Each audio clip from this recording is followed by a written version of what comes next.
In the words of the legendary chef and my personal hero, Anthony Bourdain, food is everything we are. It's an extension of a nationalist feeling, ethnic feeling, your personal history, your province, your region, your tribe, your grandma. It's inseparable from those from the get-go. Welcome to Every Dish a Story, a podcast about a place of food in our lives and what it meant to our ancestors. I'm your host, Kat, and I'm going to take you to a new location every 2 weeks to connect to who we are. Plato once said that Sicilians build things like they will live forever and eat like they will die tomorrow. Welcome to Every Dish a Story, Episode 10. I'm your host, Kat, and today we're going to Sicily. In Catania, a city on the west coast of Sicily, the dish known as pasta alla Norma is made with these 4 basic ingredients: eggplant, tomatoes, basil, and ricotta cheese. The recipe is so simple in ingredients, but so delicious and rich in history. Eggplant is deep-fried and then tossed in a fresh tomato sauce along with pasta and cheese. The dish is named after an opera by the 19th century Sicilian composer Vincenzo Bellini, hence the capital N in the name of pasta alla Norma. According to one version, the chef who invented the dish was so captivated by the opera that he named it after Bellini's work. According to another version, a group of musicians, or if you believe other sources, it was a screenwriter, Nino Martoli, when presented with this dish, exclaimed, "Questa è una vera Norma," which means, wow, this is the real Norma, because at the time, you see, the opera was a noun for anything that was really, really good. Whatever the origin of this dish, it is really delicious, especially in the summer when made with good fresh tomatoes and eggplants. By the way, the famous Venetian Bellini cocktail was named after not Vincenzo, but Giovanni Bellini, the 15th century Venetian painter. So who is Norma? It is said that the Catalan composer, playwright, and poet Nino Martoli was so impressed with the pasta that he named it Norma after an opera by Catania native Vincenzo Bellini. Legend has it that Martoli exclaimed, as I said before, "Questa è una vera Norma." According to another version, the pasta was created at the premiere of Norma, which premiered on December 26, 1831. Norma is an opera in 2 acts on a libretto by Felice Romani based on Alexander Sumet tragedy Norma or the Child Killer. As a sign of respect for the swan of Catania, the people of Etna invented this dish and gave it the name of the opera. On December 26, 1831, Vincenzo Bellini's Norma first debuted at the La Scala Theatre in Milan. It wasn't really an encouraging start for the 2-act opera by the Catania composer, although subsequent performances fortunately disproved this. In fact, Norma became the most famous of his 10 works and was a great success. Then, according to popular legend, a Sicilian chef created the dish for the occasion and served it in the evening after Bellini's operatic debut. It was pasta alla Norma. Who knows, maybe the chef was also inspired by the name of the first performer of Norma, soprano Giuditta Pasta. But I can't talk about pasta alla Norma without mentioning the very famous Sicilian anecdote about the name. So, picture this. Catania in 1920. In the house of Musco Pandolfini, we see friends gathered for lunch. The great Catania actor Angelo Musco, who lived in the house of his sister Anna, who was married to Giuseppe Pandolfini. The latter's sons, the actor Tutti and the artist Giano, who was married to Mrs. Sarida D'Urso, playwrights and journalists Nino Martolio and Pippo Marchese and Pipino Fazio. When Mrs. Sarida brought in spaghetti with tomato sauce, roasted eggplant, and great salted ricotta, Nino Martolio exclaimed, "Questa è una vera Norma," to define the supreme goodness of this dish. This phrase bypassed the Via Etnia, which was always the living room of the Catanese. And so it came to pass that Nino Martolio was honored and credited with christening the famous Catanian pasta, Norma. Whatever is true, the name caught on, and today it's one of Sicily's most epic pasta dishes. But you won't find it only in Sicily. It is prepared in trattorias all over the peninsula, and pizza alla Norma is often found on the menu of fine pizzerias. Interesting fact that Norma is said to have been Maria Callas's favorite operatic role. In most versions of this dish, eggplant is sliced, but a lot of people prefer eggplants in small cubes, which makes the dish easier to eat and more thoroughly integrates the eggplant into it. For this reason, people also like to add some of the eggplant into the sauce, whereas in many recipes, all the eggplant slices are served over pasta. Perhaps the most common form of pasta used for pasta alla norma is spaghetti. But short pasta, macaroni, is just as popular and, according to some sources, is the original. I find that this versatile sauce goes with almost any form of pasta, except the very, very small ones. In my video recipe, I use rigatoni because the large size of this pasta is ideal for the rich consistency of the sauce, and it turned out very, very tasty. The use of ricotta salata, ricotta that has been squeezed, salted, and allowed to dry out a bit, is considered an essential element of the dish, which, along with the eggplant, gives it typically Sicilian character. The ricotta salata comes from Catania in Sicily. But if you can't find ricotta salata, although Sicilians would no doubt object, you can swap it for a more creamy version of ricotta, like I did, or even use pecorino cheese. Jamie Oliver does that. There are a few other minor variations among the alla norma pasta recipes. In some recipes, the ricotta salata is mixed with the sauce rather than just sprinkled on top. In some, the eggplant is mixed with the sauce. In others, all of the eggplant is placed on top of the pasta. Some recipes cook the tomato sauce with onions rather than with or in addition to garlic, or neither. Some recipes also suggest adding a little bit peperoncino for spiciness. While the ingredients are simple, the rich flavor is unmistakable. Just one forkful will prove that this dish brings together the best traditions of the Mediterranean. In addition to the controversy about which pasta and type of ricotta to use, there are a few generally accepted tips on how to make pasta alla norma properly. The first concerns the eggplants. Before frying, they should be sliced or cut into strips, then placed in a colander, sprinkled with coarse salt and weighed down for 30 minutes.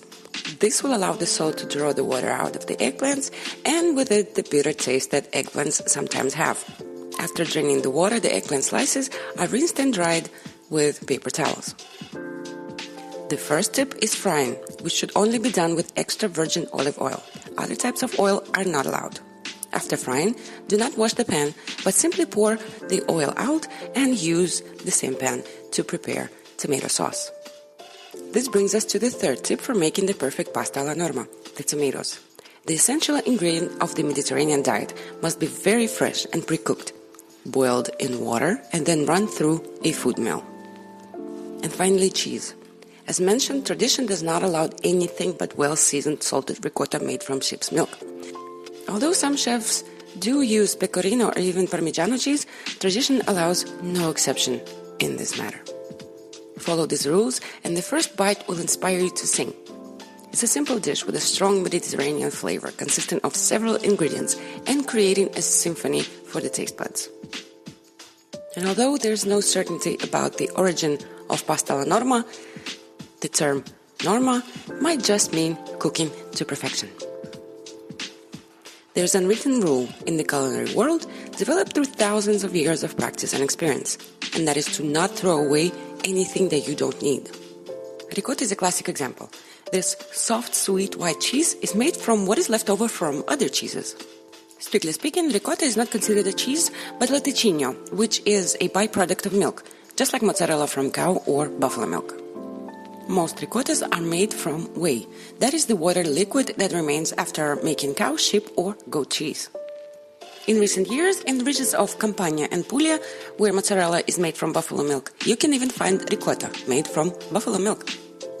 Used in abundance throughout Italy, ricotta in all its various forms has played an important role in Italian cuisine for centuries. In the ancient days of the Roman Republic, ricotta production was regulated by Cato the Elder, the statesman known for his humble origins and practical wisdom. Among other laws, he formulated the rules of sheep breeding and farming. In those days, sheep's milk was used for several purposes, as part of sacrificial rites, as a drink, and for making pecorino and ricotta cheeses. Even back then, there was the practice of using whey instead of just throwing it away. Ricotta, which means recooked in Italian, was probably discovered by accident during the production of pecorino. The ricotta making process is relatively simple. If you let the whey ferment for a day or two at a warm temperature, it becomes more acidic.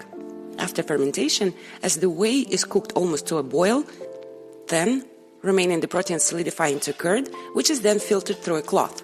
The result is a product that resembles cottage cheese in consistency, but with a sweet flavor. Cheese making is truly an amazing craft. It takes a lot of skill, practice, and experience to make good cheese.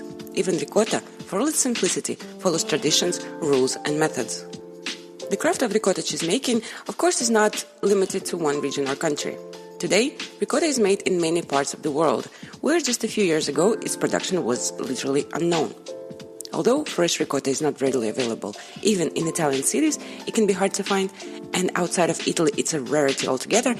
Tasty commercial ricotta can be found almost anywhere. Commercial versions of ricotta, sold in many countries around the world as well as in Italy, are very useful in the kitchen, especially in baked goods and pasta. But nothing beats the taste of the real, fresh Italian ricotta. Made without any additives and naturally low in fat, by far the best ricotta you'll ever taste, it comes straight from the farm and is sold at street markets and local cheese stores all over Italy.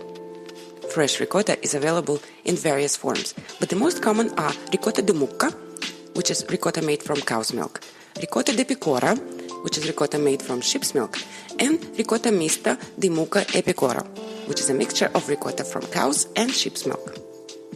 Cow's milk ricotta is more common in northern Italy, and sheep's milk ricotta is the central south. There's also ricotta di capra and ricotta di bufala, which is made from goat's milk and buffalo milk respectively, but they are a bit harder to find. The differences between these types of ricotta are noteworthy. Cow's milk ricotta is softer and has a more neutral flavor than other varieties, and it is ideal for the famous delicacies of northern Italy, such as ravioli, tortelloni, agnolotti, savory stuffed pancakes, as well as for cakes and pastries. In regions where sheep farming is widespread, such as Tuscany, Lazio, Abruzzi, Campania, Puglia, and of course Sardinia, where the largest sheep farms in all of Italy are located, ricotta from sheep's milk is naturally more common. Each region produces milk and cheese that is slightly different in flavor. In general, ricotta from sheep's milk has a slightly richer flavor than that from cow's milk. Ricotta di pecora, or ricotta mista, is used in a wide variety of sauces and pasta recipes, especially with vegetables such as eggplant, peppers, zucchini, and spinach. It is also ideal for making pasta al forno, which is made in central southern regions of Italy, and for cakes. Without ricotta di pecora, we wouldn't have the two wonders of Sicilian pastries, cannoli and cassata. One of the most famous ricottas in Italy is ricotta romana, made from sheep's milk, which has a protected designation of origin. This certifies that it's only produced in the Lazio region and that strict requirements are met for its production method. The unique characteristics of ricotta romana are that it's extremely low in fat content and light in texture, amazing qualities for a cheese derived from whole milk. This distinctive ricotta has a silky smooth, rich consistency and a delicate taste with a slight touch of sweetness. Several other special types of ricotta should be mentioned, such as ricotta salata, which is a salty one, a hard seasoned cheese that is often used in place of pecorino and grated on pasta. This version is also a great addition to salads. Ricotta al forno or infornata, that is a baked ricotta that can be eaten as a standalone dish or added to pasta. Ricotta affumicata or smoked ricotta is another wonderful dish with the flavor of charred oat and chestnut. But perhaps the caviar of all ricottas is ricotta from Puglia, called ricotta scanta, a wonderful artisanal version that requires 3 months of cooking, resulting in spicy and very flavorful beige-colored and creamy ricotta that can be spread on bread or on vegetables. And it is absolutely unique. On this note, I would like to wrap up our first mini trip of 2022. As always, head on over to my YouTube channel, Cheddar Cats, where I will show you how to make an excellent rigatoni alla Norma. Of course, you will also find full recipes on my website. All the links are in the description. Thanks so much for being with me. Continue to eat well, train hard, love cats, and also, please recycle your garbage when you can. And wherever you are in the world, I hope that you are healthy and safe. Please get vaccinated, get boosted, wear your mask, take care of yourself and those around you. Bye-bye for now, and I'll be back on January 20th with another journey.